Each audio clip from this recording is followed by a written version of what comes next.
जुनून की किताबें हौसलों के बस्ते हैं, हमने ख्वाब देखे हैं महंगे जो नहीं सस्ते हैं। सभी बच्चों को नमस्कार, आप सभी का शक्ति क्लासेज में हार्दिक स्वागत है। तो प्यारे विद्यार्थियों, कैसे आप सब लोग, कैसे चल रही है आपकी तैयारी? मेरा विश्वास है कि आपकी तैयारी बहुत बेहतरीन चल रही है। तो इसी तरह आप तैयारी में लगे रहिए और इस क्लास को लाइक कीजिए और ज़्यादा से ज़्यादा बच्चों से शेयर भी कीजिए ताकि अन्य बच्चों को भी इसका लाभ मिल सके और उनकी तैयारी वो बेहतरीन हो सके। तो चलिए शुरुआत करते हैं आज की इस एक्सरसाइज की। तो अपने पास चैप्टर नंबर 7 जो चल रहा था उसमें एक्सरसाइज 7.1, 7.2 और आज उसके बाद 7.3। यदि थोड़ा सा प्रकाश डालें अपने कि आज तक अपने क्या पढ़ा, तो देखो बच्चों अपने पास चैप्टर 7 जो चल रहा है उसमें 3 पार्ट्स हैं। एक तो है 7.1, 7.2 और आज है 7.3। तो यदि 7.1 की मैं बात करूं तो इसमें अपने दूरी सूत्र पढ़ा था, ठीक है, यानी दो निर्देशांक जो दिए हैं उनके बीच की दूरी कैसे ज्ञात की जाएगी वो अपने पढ़ा। उसके बाद 7.2 इसमें विभाजन सूत्र अपने पढ़ा। दो बिंदु दिए गए हैं, यहाँ तो दो बिंदुओं के बीच की दूरी थी, यहाँ दो बिंदुओं के बीच में कोई बिंदु अंकित है, उसका अनुपात दिया तो उसका निर्देशांक कैसे ज्ञात करेंगे वो अपने देखा था, ठीक है। और आज अपने पास तीसरा जो पार्ट्स है इसका 7.3 जो है उसमें यदि देखें तो ये है त्रिभुज का क्षेत्रफल। तो कहने का मतलब ये है कि आज अपने पास त्रिभुज का क्षेत्रफल ज्ञात करना है जब त्रिभुज के तीनों शीर्ष दिए हैं, शीर्ष बिंदुओं के निर्देशांक अपने को दिए जाएंगे और उस त्रिभुज का क्षेत्रफल अपने ज्ञात करेंगे। तो आज इस एक्सरसाइज की अपने शुरुआत करते हैं कि कैसे अपने त्रिभुजों का क्षेत्रफल ज्ञात करें। बहुत ही आसान है, केवल आपको कोई भी सूत्र रटने की आवश्यकता नहीं है। तैयार होइए, कॉपी पेन लीजिए, आज अपने त्रिभुजों का क्षेत्रफल ज्ञात करने में बिल्कुल एक्सपर्ट हो जाएंगे। जैसे आप दूरी सूत्र और विभाजन सूत्र को बहुत ही आसानी से बिना सूत्र से हल कर सकते हैं, वैसे आज अपनी जो पकड़ है वो त्रिभुजों के क्षेत्रफल में होने वाली है। तो चलिए शुरुआत करते हैं आज की एक्सरसाइज। तो इस एक्सरसाइज के अंतर्गत अपने को दिया गया है कि सपोज कीजिए आपके पास कोई त्रिभुज है, मान लीजिए ये कोई त्रिभुज है। देखो बच्चों, ये त्रिभुज है जो कि ABC है, A, B और C। तो A के निर्देशांक होंगे, पहला बिंदु है तो x1 y1 होंगे, दूसरा है तो मैं उसको x2 y2 मान लेता हूँ और तीसरे को x3 y3 मान लेता हूँ। ये तीसरा बिंदु है क्योंकि निर्देशांक और x y में ही होते हैं। x y में तो पहला बिंदु है तो x1 y1 होगा और दूसरा बिंदु है तो x2 y2 और तीसरा बिंदु तो x3 y3 होगा। अब देखो इस त्रिभुज का क्षेत्रफल आपसे पूछा जाएगा कि इस त्रिभुज का क्षेत्रफल ज्ञात कीजिए। तो क्षेत्रफल यदि आधार ऊंचाई दी है तो अपने बहुत ही आसानी से ज्ञात कर सकते हैं। आज नई बात ये सीखने वाले हैं कि केवल शीर्ष बिंदुओं के निर्देशांक दिए, निर्देशांक देने के बाद भी अपने क्षेत्रफल ज्ञात कर सकते हैं। ये आज की अपनी नई बात अपने सीखने वाले हैं, क्योंकि आज तक अपने जो त्रिभुजों का क्षेत्रफल ज्ञात किया था वो आधार और ऊंचाई या यूं कहें कि भुजाओं के माप यदि दिए हैं तो ज्ञात किया था।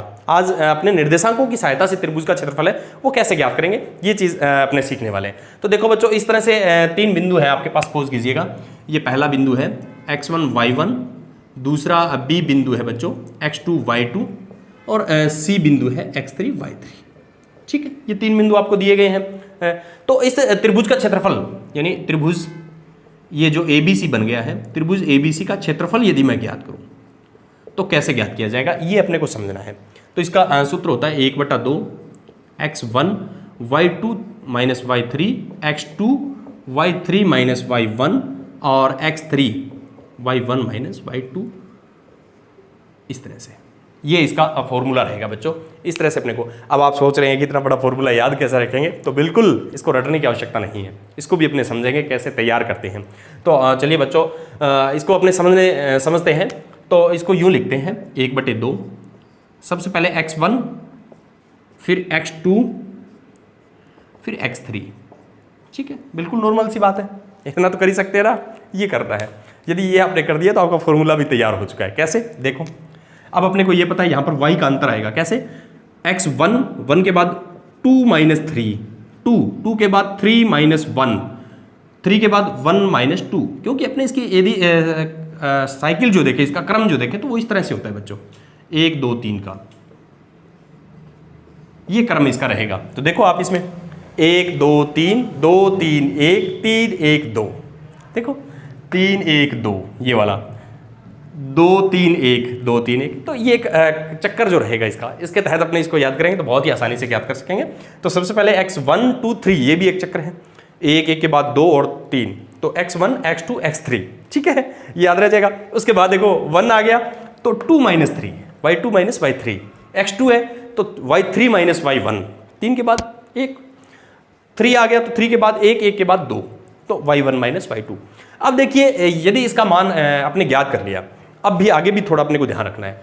अब ये जो फॉर्मूला है इसके जो संख्यात्मक मान आएगा का संख्यात्मक मान होगा वो अपना आंसर होगा। अब आपको समझना है कि संख्यात्मक मान कैसे लेना है। तो देखो बच्चों, इसका जो आपने हल करेंगे इसको, तो इसका आंसर है वो ऋणात्मक भी आ सकता है।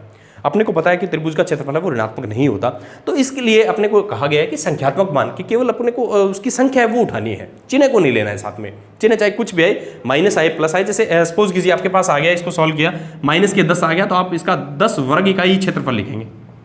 केवल संख्यात्मक मान पे ही विचार करना है आपको, ठीक है। यदि ये प्लस का 10 आ गया तो भी अपने 10 वर्ग इकाई, यानी जो भी आएगा प्लस में आए चाहे माइनस में आए, अपने को धनात्मक रूप में ही उसको मानना है, तो वो होता है संख्यात्मक मान। तो ये फॉर्मूला है अपने पास मुख्य है, इस पर अपना पूरा जो 7.3 चैप्टर है वो चलने वाला है। तो बिल्कुल आसान सा फॉर्मूला है, इसको 1-2 बार अपने प्रयास करेंगे, लगाएंगे तो बिल्कुल एक्सपर्ट हो जाएंगे। जैसे अपने दूरी सूत्र और विभाजन सूत्र में महारत हासिल कर रखी है, वैसे ही बच्चों आप इसमें तैयार होने वाले हैं। चलिए शुरू करते हैं, उदाहरणों की सहायता से इसको समझने का प्रयास करते हैं। तो यदि अपने एग्जाम्पल नंबर 11 की बात करें, जो इसमें दिया हुआ है, एक त्रिभुज का क्षेत्रफल ज्ञात करना है अपने को, जिसके शीर्ष देखिए 1 माइनस 1 माइनस 4 6 और -3 -5 है। तो देखो बच्चों, एग्जाम में जो सवाल आता है बिल्कुल इसी तरह का सवाल आता है। बिल्कुल आपको साधारण सवाल दिया जाएगा, कहने का मतलब आपको फॉर्मूला तैयार रखना है, उसमें मान है वो पुट करने हैं और आपका आंसर आ जाएगा। इस तरह के सवाल है वो एग्जाम में आए हुए हैं, तो बहुत ही आसान सा सवाल है। चलिए आज अपने इसकी शुरुआत करते हैं, उसको तैयार करते हैं। तो सबसे पहले मैं इसको ABC निर्देशांक का मान लेता हूँ। A है सपोज कीजिए 1 माइनस 1 और B है बच्चों -4 6 और C है -3 -5। तो इस तरह से मैंने ABC के रूप में जो शीर्ष बिंदु वो तैयार कर लिए हैं। तो देखो बच्चों, अब कैसे आगे अपने बढ़ने वाले हैं। सबसे पहले त्रिभुज का क्षेत्रफल, इसका मैं फॉर्मूला लगा दूंगा ताकि फॉर्मूला अच्छी तरह से याद हो जाए। त्रिभुज का क्षेत्रफल, तो ये फॉर्मूला है बच्चों, देखो x1 y2 माइनस y3, फिर x2 दूसरा स्टेप है तो x2 आएगा ना, x2 अब 2 आ गया तो y3 माइनस y1, फिर x3 तो 3 आ गया तो 3 के बाद 1 माइनस 2। ये देखो बच्चा, ठीक है ना, बिल्कुल आसान सा। अब इसमें आपने इसके मान रख देते हैं। त्रिभुज ABC का क्षेत्रफल, ABC का क्षेत्रफल, तो देखो बच्चों कैसे आपने इसको सॉल्व करेंगे। सबसे पहले 1 यहाँ से पहले से 1 उठा लिया। अब अपने को पता है 6 में से -5 घटाना है। पहले में x1 है तो y2 माइनस y3, तो 6 में से -5 घटा देने हैं, ये लो। फिर x2, तो x2 यदि देखें तो माइनस के 4 है, -4, तो -5 में से -1 घटाना है, क्योंकि 3 में से 1 आगे बढ़ना है। ये 2 आ गया, 2 के बाद अब x2 ले लिया तो y3 लेंगे, 3 में से 1, तो -5 में से -1 घटाना है, ठीक है। उसके बाद -3 ये वाला उठा लिया मैंने, तो ये उठा लिया। तो अब मेरे को पता है इनमें से -1 में से 6 घटेगा, तो -1 में से 6 घटेगा, ये लो, इसको यूँ लिख देता हूँ, ठीक है। अब इसको सॉल्व कर लेंगे। 1/2 ये हो गया 6 + 5, ये हो गया -4 -5 और ये हो गया प्लस का 1 -3 और -7, ठीक है। इसको यदि देखूँ मैं तो ये हो गया 11, ये हो गए -4 हो गए बच्चों। -5 में से 1 चला गया प्लस का, तो -4 का -4 से गुणा किया तो प्लस के 16, ये देखो प्लस के 21। तो इसको यदि देखूं तो 1/2 ये हो गए 48, ठीक है। 11 16 21 48 हो गए और ये आ गया 24। तो अपने लिख सकते हैं 24 वर्ग इकाई, क्योंकि क्षेत्रफल की बात जब भी आती है तो वर्ग इकाई के रूप में। तो देखो बच्चों कितना आसान सवाल है। इस तरह से आप यहाँ पर अपने पास धनात्मक मान आया है तो अपने समझ गए हैं कि धनात्मक मान है 24 वर्ग इकाई, यानी इसका हो सकता है। यदि ये ऋणात्मक आता तो फिर अपने इसका केवल संख्यात्मक जो मान है वो लेते, तो आप कह सकते हैं इस त्रिभुज का क्षेत्रफल क्या होगा बच्चों, 24 वर्ग इकाई होगा। तो देखो बिल्कुल आसान सवाल है और इसी तरह के सवाल है वो एग्जाम में आए हुए हैं। यदि अपने पुराने पेपर्स एग्जाम को उठा करके देखें तो बहुत ही आसान सवाल इस चैप्टर में से अपने को मिले हुए हैं। चलिए बढ़ते हैं अगले सवाल की ओर। तो अगले एग्जाम्पल की यदि बात करूँ बच्चों, तो बिल्कुल ही आसान सा एग्जाम्पल अपने को दिया गया है, जिसमें वही 3 बिंदु दिए गए हैं और अब की बार तो बिल्कुल आसान भी उनको कर दिया है कि ABC भी अंकित करके दिए हुए हैं, ठीक है। तो ABC का क्षेत्रफल अपने को ज्ञात करना है। तो बच्चों लीजिए फॉर्मूले का सहारा और बढ़िए आगे। तो चलिए शुरू करते हैं। A तो है बच्चों 5 2 और B है 4 7 और C है 7 -4, ठीक है। त्रिभुज का क्षेत्रफल का फॉर्मूला मैं लगा देता हूं ताकि आप बच्चों को अच्छी तरह से याद हो जाए त्रिभुज का क्षेत्रफल। ठीक है, तो ये त्रिभुज के क्षेत्रफल का मैं फॉर्मूला लिखने वाला हूं। तो देखिए बच्चों कैसे लिखते हैं, 1/2 x1 तो y2 माइनस 3, x2 2 के बाद y3 माइनस 1, x3 3 के बाद 1 माइनस 2। ये लो बच्चों फॉर्मूला तैयार हो गया अपना। ठीक है, अब देखो अपने त्रिभुज एबीसी का क्षेत्रफल, त्रिभुज एबीसी का क्षेत्रफल। तो इसमें यदि देखें 1/2, तो यहां से देखो बच्चों 5, यदि ये 5 उठा लिया तो 7 में से -4 घटाना है, 7 में से -4 घटाना है। फिर आपको लिखना है 4, 4 आपने लिख दिया तो -4 में से 2 घटेगा, -4 में से 2 घटेगा। फिर आपको लिखना है 7, 7 आपने लिख दिया तो 2 में से 7 घटेगा। देखो है ना, बिल्कुल आसान। तो इस तरह से यदि आप इसको तैयार करेंगे तो आपको इस फॉर्मूले की आवश्यकता भी नहीं रहेगी। फॉर्मूला ठीक है आप इसको लिख सकते हैं, पर बिना फॉर्मूले को देखे हुए मान है वो पुट कर सकते हैं। चलिए अब तो हो गया सवाल, 1/2 ये हो गया 5 गुणा में 7 + 4 प्लस के 4 और ये हो गए माइनस के 6। ठीक है, और ये 7 और ये हो गए -5। ठीक है बच्चों, इसको यदि देखूँ 1/2 ये हो गए 7 और 4 11, 7 और 4 11, 11 5 55, ये हो गए -24, ये हो गए -35। ठीक है, 7 5 35 और वो भी माइनस के। तो इसको यदि देखें बच्चों तो ये हो गए 55 और ये हो गए 59, तो माइनस के ज़्यादा है इसमें, तो ये हो गए 1/2 माइनस के 4, तो इसका आंसर आ गया -2। तो यहाँ पर देखने वाली बात है बच्चों कि -2, ये एक चीज़ थोड़ा आप नई बात सीखें यहाँ पर कि त्रिभुज का क्षेत्रफल है वो ऋणात्मक नहीं हो सकता। अपने शुरुआत में भी कह के चले थे कि कोई भी इसका मान जो आएगा उसका संख्यात्मक जो मान है वो आपको लेना है। अतः त्रिभुज ABC का क्षेत्रफल यदि लेंगे तो 2 वर्ग इकाई, चिन्ह को छोड़ते हुए केवल संख्यात्मक मान, तो इसका जो आंसर आएगा बच्चों वो 2 वर्ग इकाई का आएगा। तो इस एग्जाम्पल के तहत आपको ये सिखाने का प्रयास किया गया है कि ऋणात्मक मान आए तो भी अपने को धनात्मक रूप में उसको लेके चलना है, केवल संख्यात्मक मान है वो अपने को लेना है और त्रिभुज का क्षेत्रफल है वो ज्ञात कर लेना। चलिए बढ़ते हैं अगले सवाल की ओर, देखते हैं अगला एग्जाम्पल। बिल्कुल आसान सा सवाल है और हर तरह के सवाल, हर तरह से देखें तो इस तरह के सवाल आ रहे हैं बच्चों। केवल निर्देशांक दिए गए हैं और जो फॉर्मूला है उसमें मान पुट करना है XY का और सवाल हल कर लेना है। चलिए शुरुआत करें फिर।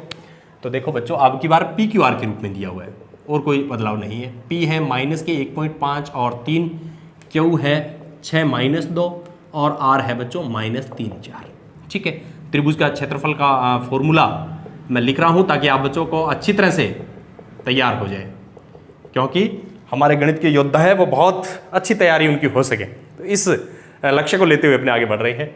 तो देखो बच्चों 1/2, ठीक है, x1 तो y2 - 3, x2 2 तो फिर 3 - 1, ये हो गया x3, 3 आ गया तो 1 - 2। देखो है ना आसान बिल्कुल। तो इसी तरह से आपको ये आसान बना लेना है।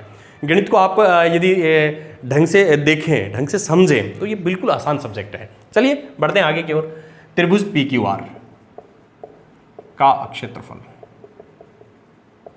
तो देखो बच्चों 1/2, x1 -1.5, ठीक है, यहां से -1.5 ले लिए तो -2 में से 4 घटाना है। ये लो -2 में से 4 घटा दिया, यहां से 6 उठा लीजिए, 6 उठा लिया तो 4 में से 3 घटाना है। फिर यहां से -3 उठा लीजिए, यहां से -3 उठा लिया तो अब y इनका घटाव होगा, 3 में से -2 को घटाना है, 3 में से -2 को घटाना है। ठीक है, ये हो गया बच्चों।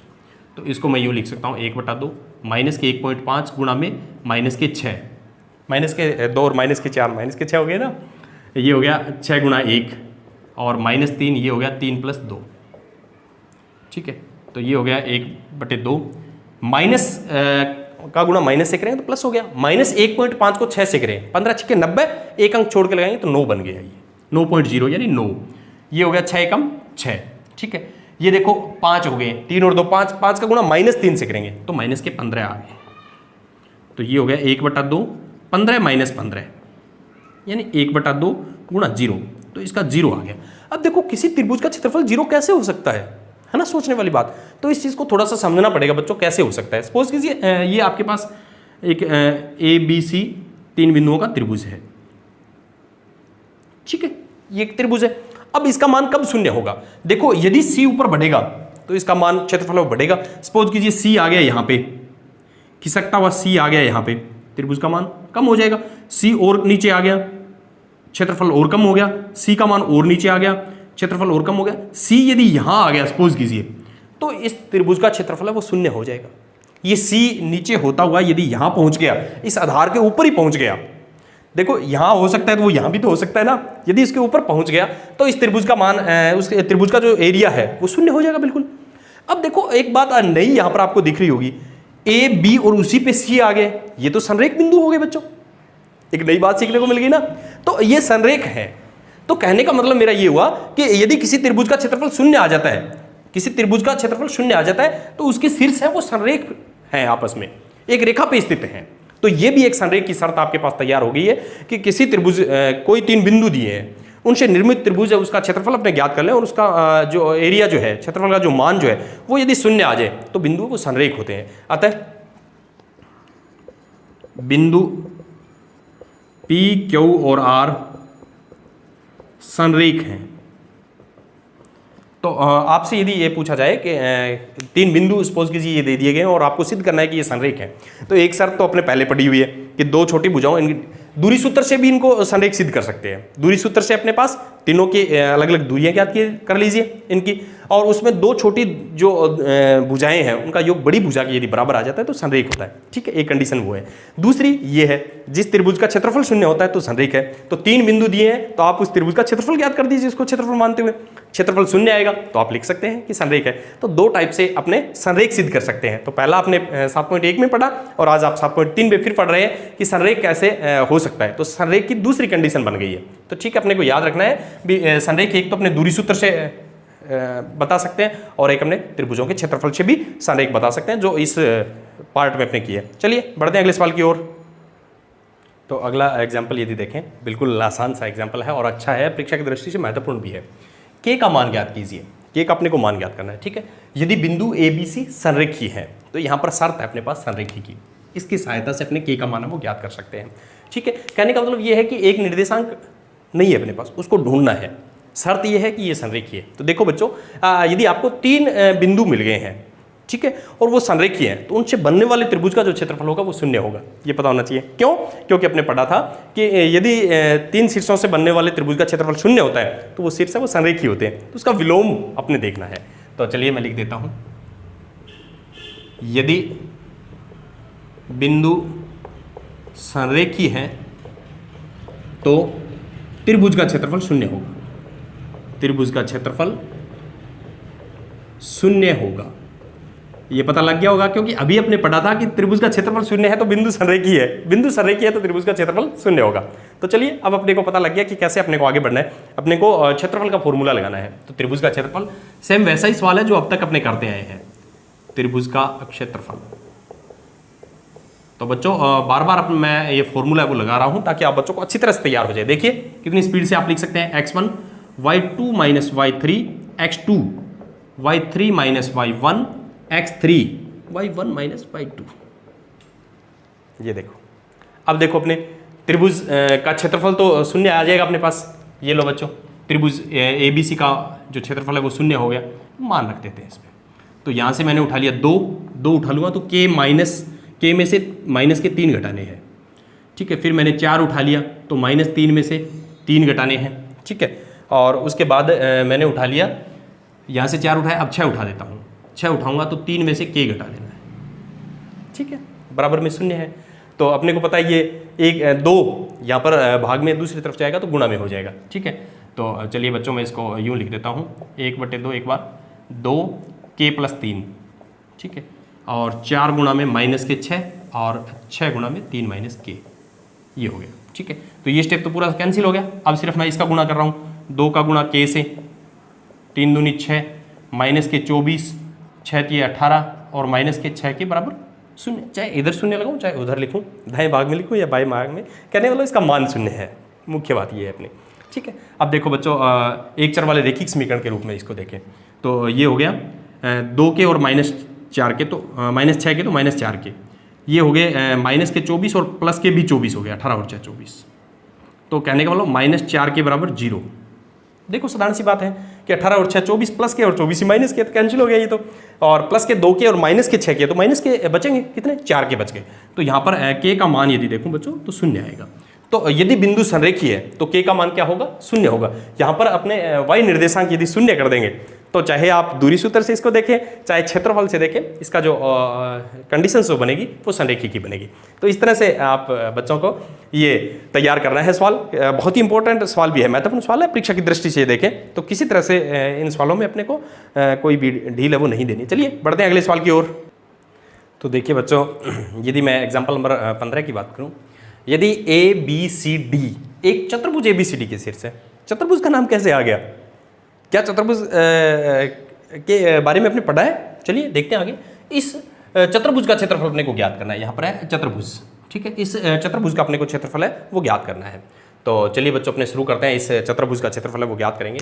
तो कैसे चतुर्भुज का क्षेत्रफल ज्ञात किया जा सकता है, ठीक है, यहाँ पे चतुर्भुज है, ठीक है। तो चतुर्भुज का क्षेत्रफल का मैंने आपको सूत्र बताया था, याद है आपको? तो आप सोच रहे हैं कब बताया था बच्चों, मैंने बताया है। देखिए कैसे चतुर्भुज को ज्ञात कर सकते हैं, त्रिभुज के माध्यम से भी ज्ञात कर सकते हैं।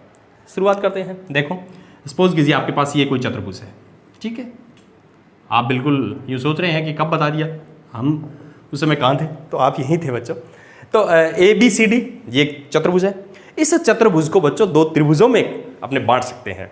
आपने बांटा भी है, कैसे? ये लो एक विकर्ण खींच दो। जैसे ही आप एक विकर्ण खींच देंगे तो ये 2 त्रिभुजों में बंट गया। तो आप त्रिभुज ABD का क्षेत्रफल ज्ञात कर लीजिए और त्रिभुज BCD का क्षेत्रफल ज्ञात कर लीजिए, दोनों को जोड़ दीजिए, चतुर्भुज का क्षेत्रफल बन जाएगा। तो है ना, ये एक नया तरीका। तो कहने का मतलब अब तो आपको समझ में आ गया कि मैंने कब बताया था चतुर्भुज का क्षेत्रफल। तो इस तरह से बच्चों आपको ज्ञात करना है। तो सबसे पहले अपने ABD का क्षेत्रफल ज्ञात करेंगे, फिर BCD का करेंगे, ठीक है, और उनका योग कर देंगे। चलिए शुरुआत करते हैं। तो त्रिभुज का क्षेत्रफल, शुरुआत अपने को त्रिभुज के क्षेत्रफल से ही करनी है, ठीक है। 1/2, तो ये हो गया बच्चों आपके पास x1 y2 minus y3, x2 y3 minus y1 और x3 1 माइनस 2, ये हो गया, ठीक है।